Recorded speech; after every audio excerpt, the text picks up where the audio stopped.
विद्युत study channel पर आपका स्वागत है। विद्युत स्टडी चैनल पर आज हम आपको पढ़ाने जा रहे हैं compound wound generator. Compound wound generator या इसको शॉर्ट फॉर्म में बोलेंगे कंपाउंड जनरेटर। देखिए कंपाउंड जनरेटर, इस कंपाउंड जनरेटर को आप क्यों बनाए, इसका क्या आवश्यकता आपको पड़ी कि आखिर कंपाउंड जनरेटर आप बनाए।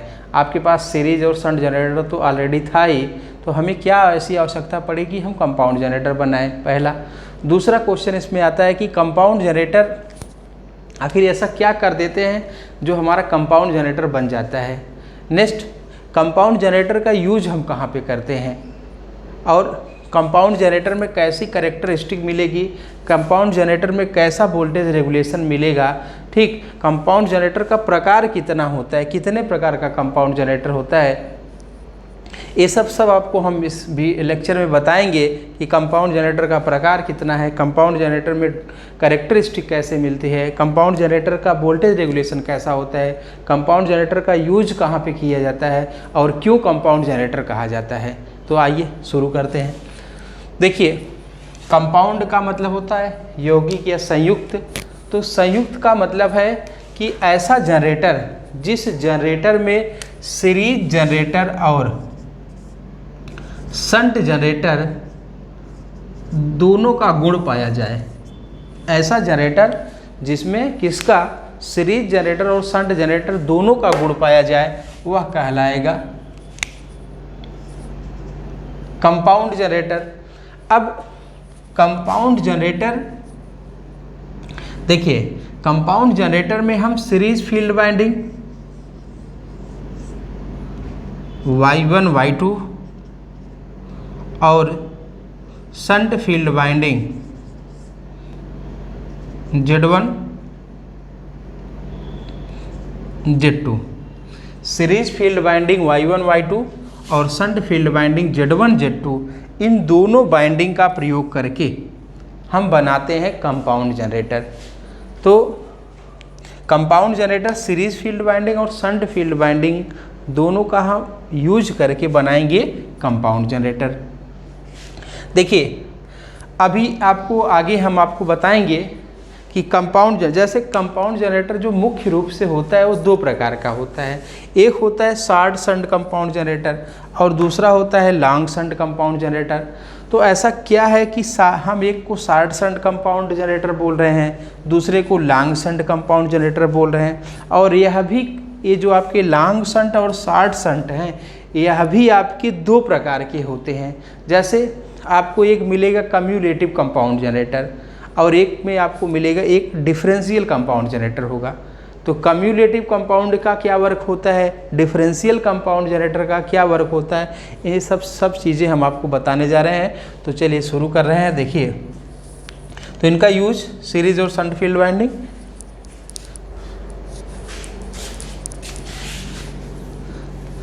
आखिर ऐसा क्या कर देते हैं कि नाम बदल जाता है। जनरेटर में ऐसा क्या कर देते हैं कि नाम बदल जाता है। तो हम हमेशा परिवर्तन किस बाइंडिंग पे करेंगे। देखिए आर्मेचर भी आपको मिलेगा, फील्ड बाइंडिंग भी मिलेगा, shunt field binding, series field binding मिलेंगे, लेकिन ऐसी कौन सी बाइंडिंग है जिसको हम चेंज करेंगे तो हमारे जनरेटर का नाम बदल जाएगा। तो वह आपका है सीरीज फील्ड बाइंडिंग।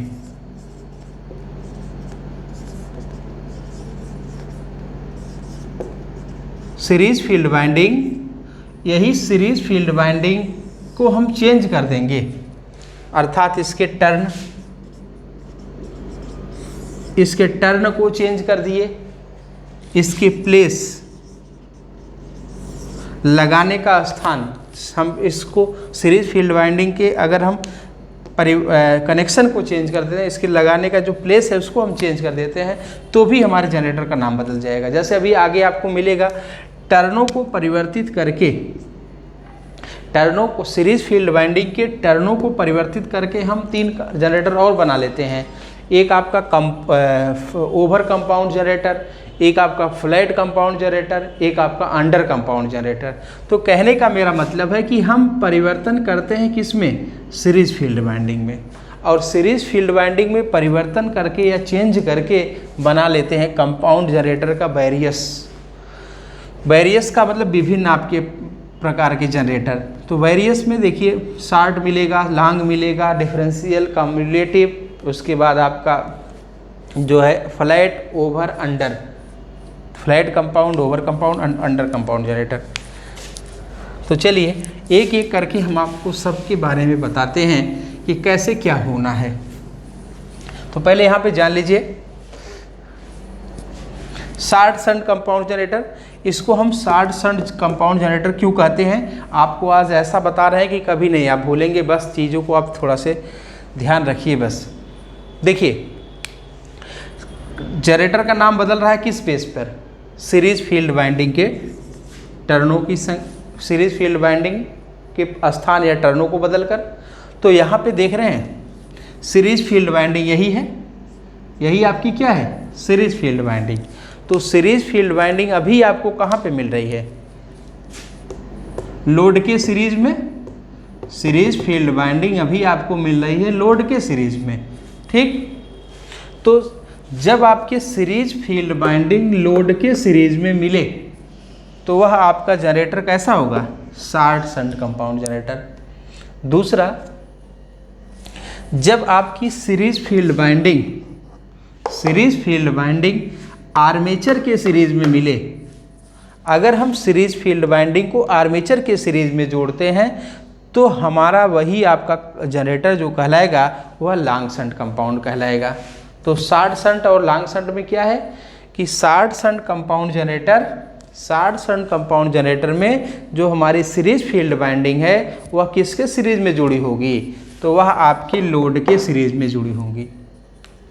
दूसरा, लॉन्ग शंट कंपाउंड जनरेटर में जो सीरीज फील्ड वाइंडिंग है वह किसके साथ सीरीज में जुड़ी होंगी, तो वह आर्मेचर के साथ सीरीज में जुड़ी होंगी, ठीक। तो ऐसी अगर स्थिति हो तो आपका यह आपका शॉर्ट है, यह आपका लॉन्ग है। चलिए तो हम इसको मिटाते हैं, एक एक करके बताते हैं आपको।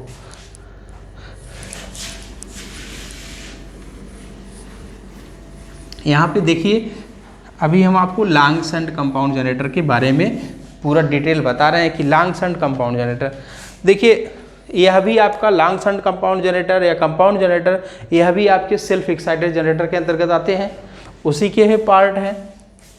तो यहाँ पे देख रहे हैं आर्मेचर में लगा है प्राइम मूवर, और आर्मेचर में प्राइम मूवर, यही आपका प्राइम मूवर इस आर्मेचर को मूव कराएगा।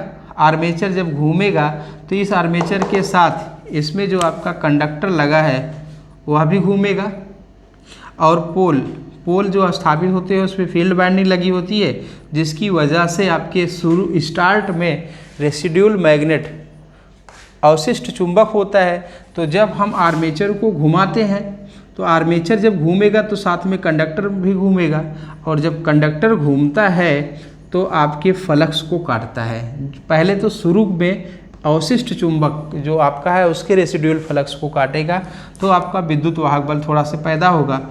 और लोड कनेक्ट है तो यहाँ से आपके आर्मेचर से थोड़ा से करंट निकलेगी, जब आपकी करंट निकलेगी तो यह फील्ड वाइंडिंग में जाएगी, और फील्ड वाइंडिंग में जाने के बाद आपके फ्लक्स की वैल्यू बढ़ जाएगी। तो धीरे धीरे यही प्रक्रिया होती है, प्राइम मूवर घुमाते हैं और आपका विद्युत वाहक बल जनरेट होता है। तो यहाँ पे देखिए जनरेटर में यह आपके जनरेटर में जो विद्युत वाहक बल पैदा हो रहा है वह ईजी है। जनरेटर के आर्मेचर में जो विद्युत वाहक बल पैदा हो रहा है ईजी है, और उसके आर्मेचर में जो धारा निकल रही है, आर्मेचर से जो धारा निकल रही है वह आपके आईए है। नेक्स्ट, सीरीज फील्ड वाइंडिंग से जो धारा निकल रही है वह आईएससी है। सीरीज फील्ड और शंट फील्ड वाइंडिंग से जो धारा निकल रही है वह आपकी आईएसएच है। आईएसएच इस शंट फील्ड वाइंडिंग से धारा निकल रही है। इसमें देखिए अभी हम एक करंट का रिलेशन निकालते हैं, लॉन्ग शंट कंपाउंड जनरेटर में एक करंट का रिलेशन निकालते हैं। तो करंट का रिलेशन मतलब आईए, जनरेटर के आर्मेचर में, अर्थात जनरेटर जो धारा उत्पन्न करा है वह टोटल करंट आईए उत्पन्न करा है, मतलब कि टोटल आपकी आइए धारा उत्पन्न कर रहा है। अब आइए धारा आपके किसके बराबर होगी, कहाँ कहाँ आइए धारा जा रही है, तो देखिए डायग्राम में यह आपका आर्मेचर है, आर्मेचर से आइए धारा निकल रही है और इसी आर्मेचर के सीरीज में सीरीज फील्ड वाइंडिंग जुड़ी है। इसका मतलब जो धारा आपके आर्मेचर से निकल रही है वही धारा आपके सीरीज फील्ड वाइंडिंग में जाएगी और सीरीज फील्ड वाइंडिंग में जाने के बाद जो आपकी धारा है यह दो पार्ट में डिवाइड हो जा रही है। कुछ धारा आपके शंट फील्ड वाइंडिंग की तरफ चली जा रही है और दूसरी वाली धारा आपकी लोड में जा रही है। ठीक, तो इसका मतलब जो आर्मेचर से जो धारा निकल रही है वो सीधे सीरीज फील्ड वाइंडिंग में जा रही है। इसका मतलब क्या हो गया, आईए बराबर ISC, मतलब कि आर्मेचर की जो धारा है और सीरीज फील्ड वाइंडिंग की धारा, दोनों धारा का मान समान है। फिर इसको हम क्या लिख सकते हैं, आईए बराबर, देखिए आईए आपके दो पार्ट में डिवाइड हो रही है। दो पार्ट में डिवाइड होने का मतलब है यहाँ से आपके पैरेलल सर्किट का कनेक्शन शुरू हो जा रहा है। तो अब यहाँ पे एक तो ISH जा रही है और एक आपका IL जा रही है। इसका मतलब है आईए बराबर हम क्या लिख सकते हैं, ISH plus IL, ISH plus IL। तो इस पे आपको डायरेक्ट न्यूमेरिकल मिल जाता है। कभी कभी आपसे पूछ लेगा कि ISC की वैल्यू दे देगा, ISC बराबर 20 एम्पियर और लॉन्ग शंट कंपाउंड जनरेटर है और आपसे डायरेक्ट पूछ लेगा कि आर्मेचर धारा का मान बताइए। तो अगर आपको आपका कॉन्सेप्ट क्लियर है तो आपको कुछ नहीं करना है, आपको डायरेक्ट बता देना आईए बराबर 20 एम्पियर, या इनमें से दो की करंट दे देगा ISH और IA की करंट दे के IL की करंट पूछा जा सकता है। तो इन तीनों में से दो की आपको करंट दे के तीसरा पूछा जा सकता है, इसलिए यह फार्मूला आपका महत्वपूर्ण है।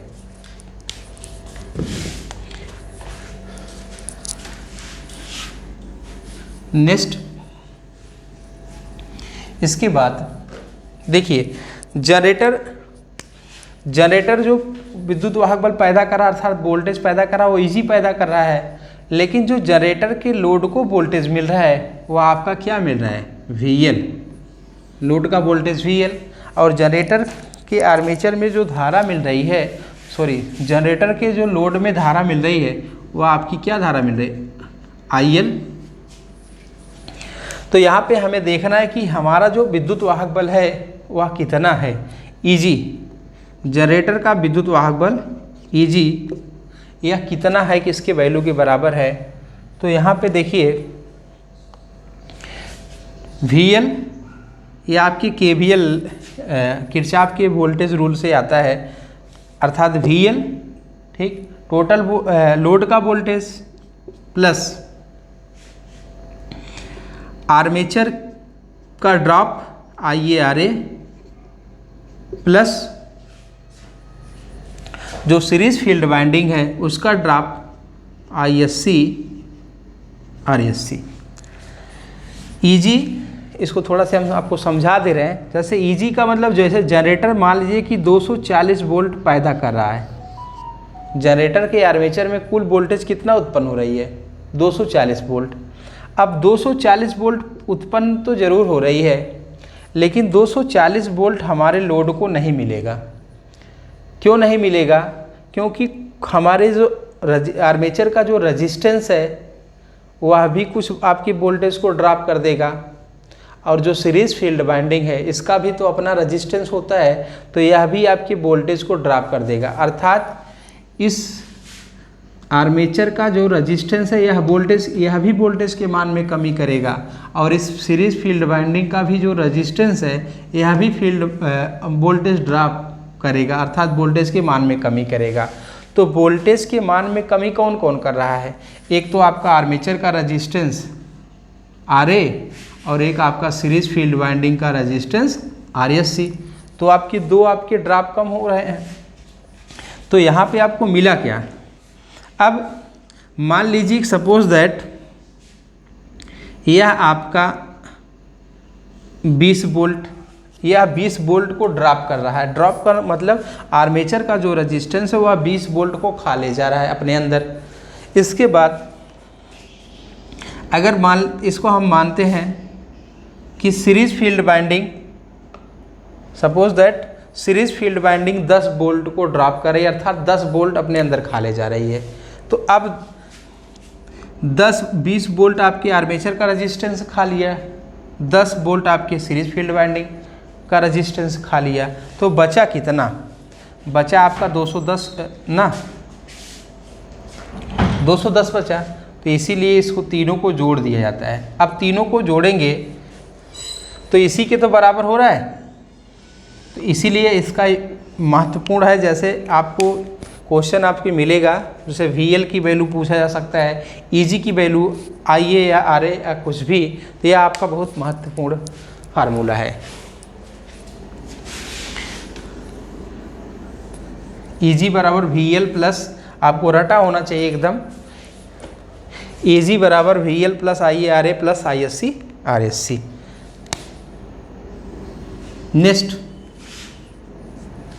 नेक्स्ट है कि कितना हम पावर उत्पन्न कर रहे हैं, जैसे कितना पावर डेवलप हो रहा है आपके आर्मेचर में।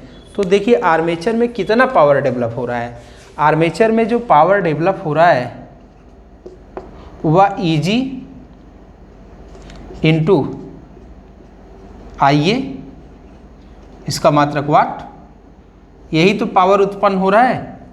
जनरेटर जो कुल पावर उत्पन्न कर रहा है वह EG इंटू IA उत्पन्न कर रहा है, लेकिन टोटल पावर हमें लोड को क्या मिलेगी? तो टोटल जितना पावर पैदा कर रहा है उतना पावर लोड को थोड़ी मिलेगी। लोड को जो है पावर कुछ कम मिलेगी, अर्थात पावर का लॉस हो जाएगा। जैसे पावर का लॉस आपके जितने भी इसमें एलिमेंट, जैसे जितने भी रेजिस्टेंस, जैसे शंट का, सीरीज का, आपको आर्मेचर का जो रेजिस्टेंस है, ये सब आपकी पावर का लॉस करते हैं। ठीक, तो अब जो हमें लोड को मिलेगा P आउटपुट या PL लोड को, वो आपको मिलेगा VL इंटू IL वाट, या इसको लिख सकते हैं EG IA माइनस लॉस। ठीक है, तो यह लोड को मिल गया। जितना पावर पैदा हो रहा है उतना पावर लोड को नहीं मिलता है, लोड को लोड कम मिलता है, अर्थात कुछ पावर लॉस, कुछ पावर की हमारी लॉस हो जाती है। अगर यही पावर लॉस ना होता तो आइडियल जनरेटर हो जाता। तो यहाँ पे देखिए, जैसे लॉस कैसे निकालेंगे। अगर आपसे कहा जाए कि लॉस बताइए, लॉस का मतलब हानियाँ। अभी आपको हम एक लेक्चर बनाएंगे, उस लेक्चर में हम आपको टोटल हानियों के बारे में बताएंगे कि डीसी जनरेटर में कौन कौन सी हानियाँ होती हैं। तो कॉपर आपके होता है, आयरन होता है, स्ट्रे होता है, मैकेनिकल, तो सारे आपके लॉस बताए जाएंगे। देखिए, अगर कोई कहे कि armature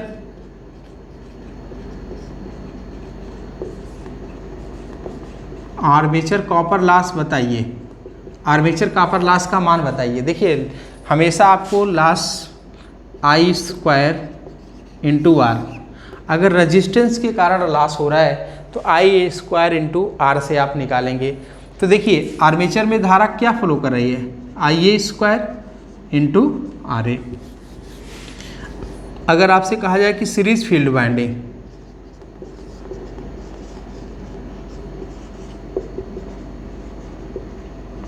series field binding, series field binding copper loss,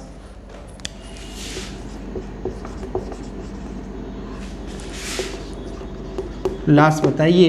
तो सीरीज फील्ड बाइंडिंग में जो कितना कॉपर लॉस हो रहा है उसको पता करने के लिए ISC स्क्वायर इंटू RSC। अगर आपसे कहा जाए कि shunt field binding copper loss, shunt field binding का कॉपर लॉस निकालना है तो आपका क्या हो जाएगा? ISH square into RSH। तो यह आपका हो गया आर्मेचर का कॉपर लॉस। यह आपका हो गया सीरीज फील्ड वाइंडिंग का कॉपर लॉस, और यह आपका है शंट फील्ड वाइंडिंग का कॉपर लॉस। तो कॉपर लॉस 3। अच्छा, कॉपर लॉस क्यों हो रहा है? क्योंकि जो हमारी बाइंडिंग है, चाहे सीरीज बाइंडिंग हो, चाहे शंट बाइंडिंग हो, चाहे आर्मेचर की जो बाइंडिंग है, वह सब आपकी बाइंडिंग किसकी है? कॉपर की। इसलिए हम कॉपर लॉस निकाल रहे हैं। ठीक, चलिए इसके बाद नेक्स्ट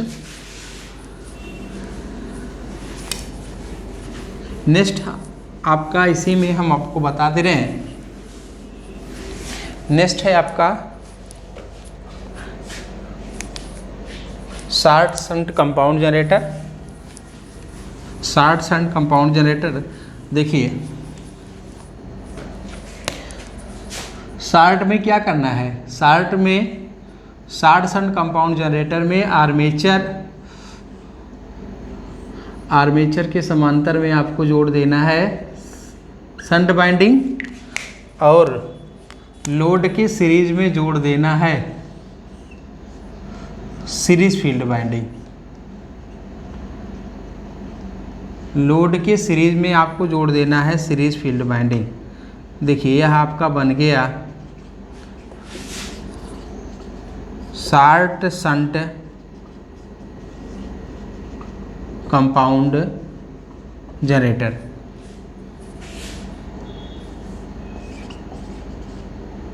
शॉर्ट में लिख रहे हैं, ये आपका ब्रश है, Z1 Z2 Y1 Y2, यहाँ से धारा निकल रही है IA, यहाँ पे धारा जाएगी ISC, और यहाँ पे धारा जाएगी ISH। यहाँ से जो आपका विद्युत वाहक बल निकल रहा है EG, और यहाँ से IA। लोड को जो धारा मिल रही है वह आपका IL मिल रही है, लोड का जो वोल्टेज मिल रहा है वो आपका VL मिल रहा है। चलिए देखिए, शॉर्ट शंट कंपाउंड जनरेटर में क्या है? शॉर्ट शंट कंपाउंड जनरेटर में सीरीज फील्ड बाइंडिंग को हम लोड के सीरीज में जोड़ेंगे। लॉन्ग शंट कंपाउंड जनरेटर में सीरीज फील्ड बाइंडिंग को आर्मेचर के सीरीज में जोड़ेंगे। तो चलिए इसके बारे में, पहले तो हम इसमें रिलेशन निकालते हैं करंट के रेस। IA बराबर टोटल करंट हमारी जनरेट हो रही जनरेटर में IA बराबर हम क्या लिख सकते हैं? देखिए IA करंट निकल रही है, लेकिन यहाँ से इसके दो पार्ट हो गए, एक तो आपकी ISH और एक आपकी ISC, अर्थात यहीं से पैरेलल सर्किट शुरू हो गई है। तो इसका मतलब है कि IA बराबर हम लिख सकते हैं ISH प्लस ISC, लिख सकते हैं ना। और आपको पता है कि लोड के सीरीज में जुड़ी है सीरीज फील्ड बाइंडिंग, तो आप सीरीज में, चूँकि सीरीज कनेक्शन में करंट की वैल्यू सेम होती है, तो यहाँ पे जब आपकी सीरीज फील्ड बाइंडिंग और लोड एक दूसरे के सीरीज में जुड़े हुए हैं, तो आपकी जो सीरीज फील्ड बाइंडिंग की धारा ISC है वह किसके करंट के बराबर होगी? लोड करंट के बराबर IL। तो ISC बराबर IL और IA बराबर ISH प्लस ISC। इस पे आपको न्यूमेरिकल, इस पे भी आपको एक दो न्यूमेरिकल मिल सकते हैं। बहुत, अगर आपको पता है, डायरेक्टली बता दिया कि लोड करंट IL की वैल्यू 20 एम्पियर है, IL की वैल्यू 20 एम्पियर है, और आपके ISH की वैल्यू 5 एम्पियर है। तो बताइए IA का मान क्या होगा? देखिए IA का मान, अब हम ISC चाहे लिखे चाहे IL लिखे, दोनों की वैल्यू सेम होती है।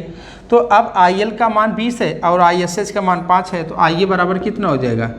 25 एम्पियर। ठीक, चलिए इसके बाद नेक्स्ट अब हम विद्युत वाहक बल, जनरेटर के आर्मेचर में कितना विद्युत वाहक बल पैदा हो रहा है उसको हम बता रहे हैं। EG बराबर V plus IARA plus ISC RSC। EG बराबर V प्लस IA, या इसको हम VL लिख सकते हैं, लोड का वोल्टेज है। इसके बाद हमारे जनरेटर में, इसके आर्मेचर में कितनी पावर डेवलप हो रही है, तो वह आपके EG इंटू IA, पावर का मात्रक वाट होता है। लॉस का भी मात्रक वाट होता है। और इसके आउटपुट या लोड में कितनी पावर हमारी जा रही है, तो वह जा रही है पावर VL IL।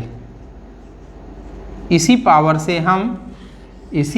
से यही जो पावर है, इसी पावर से हमारा लोड में चाहे हम जो भी कनेक्ट कर रहे हो, चाहे हम फ़ैन, कूलर, टीवी, पंखा जो भी हम कनेक्ट कर रहे हैं, वह फ़ैन, कूलर, टीवी, पंखा हमारे VL और IL पावर से, अर्थात VL IL, VL मतलब VL वोल्टेज, IL मतलब करंट, दोनों की मल्टीप्लाई पावर हो जाएगी।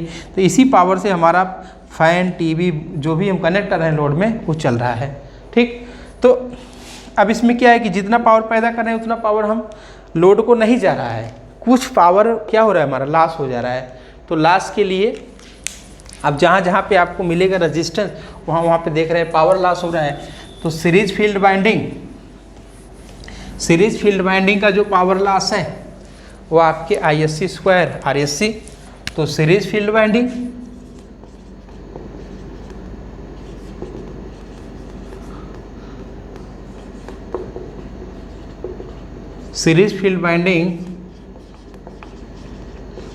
Copper loss Isc²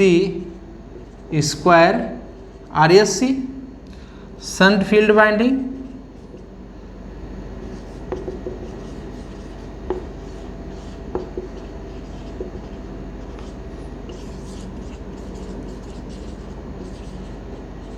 copper loss Ish² Rsh। इसके बाद आर्मेचर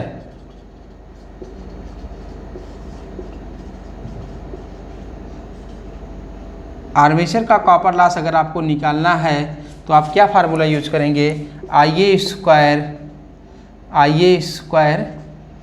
Ra। तो यहाँ पे आपको 3 कॉपर लॉस मिल गया, सीरीज फील्ड बाइंडिंग का copper loss, shunt field binding का कॉपर लॉस, और ये आपके आर्मेचर का कॉपर लॉस। ठीक, तो चलिए इसके बाद नेक्स्ट, ये आपका शंट लॉन्ग हो गया। अब कंपाउंड जनरेटर में हम आपको बताने जा रहे हैं डिफरेंशियल कंपाउंड और कम्युलेटिव कंपाउंड। तो अगर आपसे पूछा जाए कि कंपाउंड जनरेटर में सबसे ज़्यादा कौन सा जनरेटर यूज होता है, तो कंपाउंड जनरेटर में सबसे ज़्यादा जो यूज होता है वह आपका जनरेटर यूज होता है cumulative compound generator.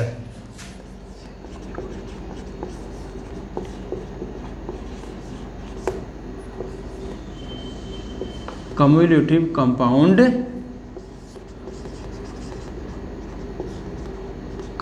Compound generator सबसे ज़्यादा जो यूज होता है वह आपका कम्युलेटिव कंपाउंड जनरेटर होता है। और इसके बाद इसको सेल्डम यूज करते हैं।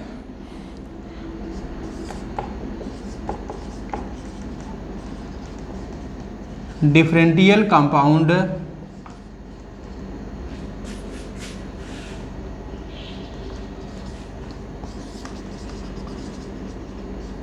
जनरेटर। देखिए, अगर आप क्वेश्चन मिलता है कि सबसे ज़्यादा कौन सा जनरेटर यूज किया जाता है कंपाउंड में, तो कंपाउंड में सबसे ज़्यादा कम्युलेटिव कंपाउंड जनरेटर का प्रयोग हम करते हैं।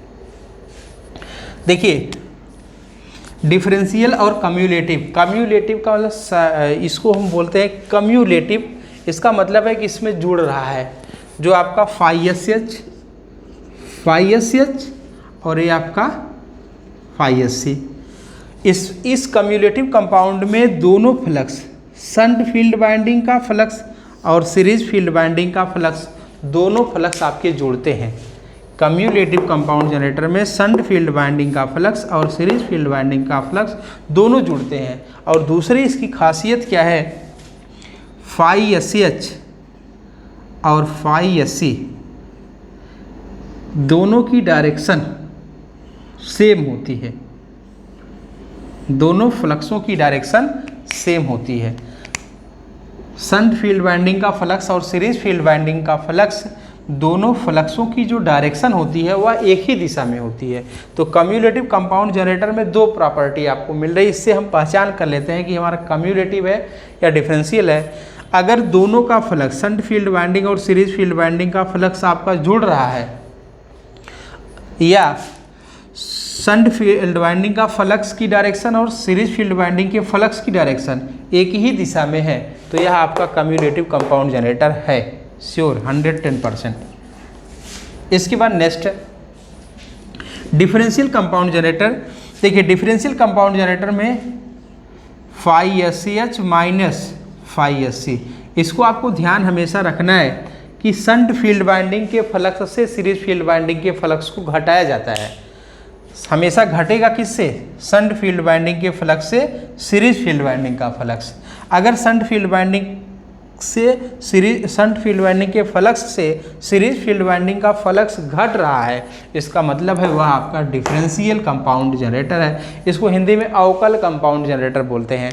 दूसरा φSC और φSH और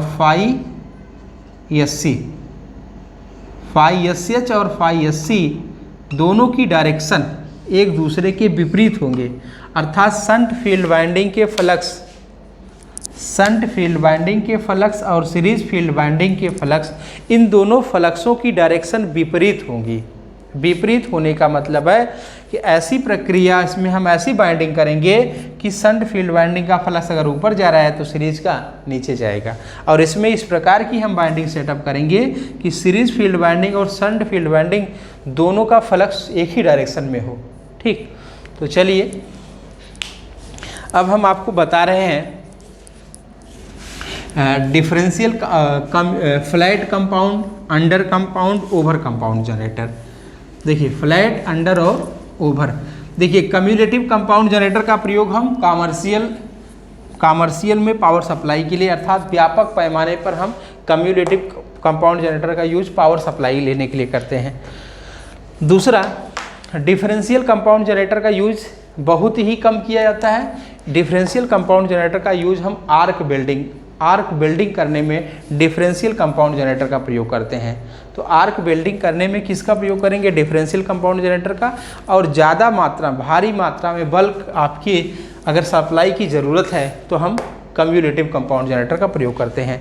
ठीक, इसके बाद देखिए आपके जनरेटर तीन प्रकार के, एक आपको मिल रहा है प्रकार, ये आपके कन्वर्टेड फॉर्म में है। कन्वर्टेड फॉर्म का मतलब हम कन्वर्ट करके बनाते हैं। देखिए पहला आपको मिल रहा है फ्लैट कंपाउंड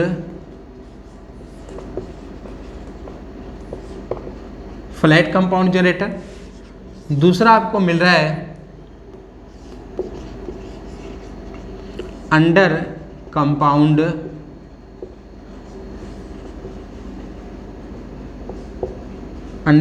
जनरेटर। तीसरा ओवर कंपाउंड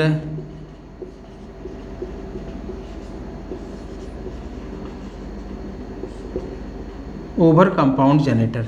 तो तीन प्रकार कंपाउंड जनरेटर, तीन प्रकार के आपको, एक आपका फ्लैट कंपाउंड जनरेटर, एक आपका अंडर कंपाउंड जनरेटर और एक आपका over compound generator.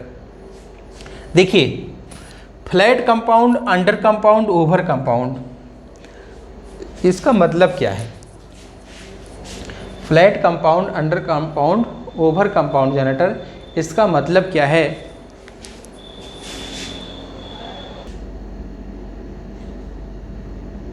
Flat compound generator, under compound generator, over compound generator. देखिए फ्लैट कंपाउंड जनरेटर क्यों कहते हैं, अंडर कंपाउंड जनरेटर क्यों कहते हैं, ओवर कंपाउंड जनरेटर क्यों कहते हैं, और इनका यूज क्या है कि फ्लैट का यूज कहाँ पे, अंडर का यूज कहाँ पे। देखिए अगर थोड़ा सा हम इसको बता दें, सबसे अगर आपसे कहा जाए कि इन तीनों जनरेटरों में से फ्लैट, अंडर और ओवर, इसमें से बताइए ऐसा कौन सा जनरेटर है जो पैरेलल में चलाने के लिए सबसे अच्छा पड़ेगा। इन तीनों जनरेटरों में ऐसा कौन सा जनरेटर है जो पैरेलल में चलाने के लिए सबसे अच्छा है? तो वह आपके पैरेलल में चलाने के लिए सबसे अच्छा है फ्लैट कंपाउंड जनरेटर। सबसे अच्छा फ्लैट कंपाउंड जनरेटर है। अंडर कंपाउंड जनरेटर और ओवर कंपाउंड जनरेटर यह दोनों आपके अगर हम पैरेलल में जोड़ेंगे उतना सुविधाजनक नहीं होगा जितना कि फ्लैट होता है, क्योंकि फ्लैट में आपके नो लोड का वोल्टेज और फुल लोड का वोल्टेज अर्थात वोल्टेज के मान में परिवर्तन लगभग समान होता है, लेकिन इसमें क्या होता है नो लोड और फुल लोड के मान में वोल्टेज के मान में परिवर्तन हो जाए, या तो ज़्यादा हो जाएगा या तो कम हो जाता है, ठीक, इसलिए कैरेक्टरिस्टिक चेंज हो जाती है। इसका भी हम पैरेलल में ऑपरेशन करते हैं, लेकिन इक्वलाइजर बार का प्रयोग करके पैरेलल में ऑपरेशन करेंगे, फिर हम बैलेंस बनाते हैं वोल्टेज का। तो चलिए हम थोड़ा सा कर्व से बताते हैं आपको। देखिए ग्राफ में आपको दिखाया जा रहा है, 3 ग्राफ आपको मिल रहा है। तो यह आपका है over compound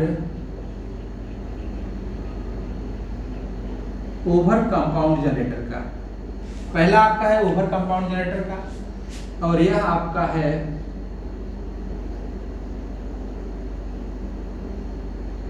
under compound generator,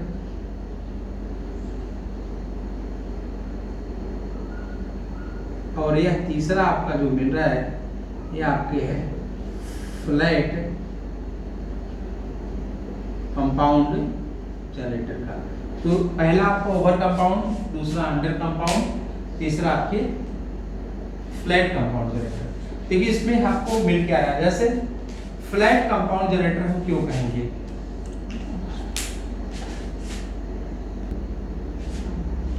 ये आपका दूसरा है फ्लैट कंपाउंड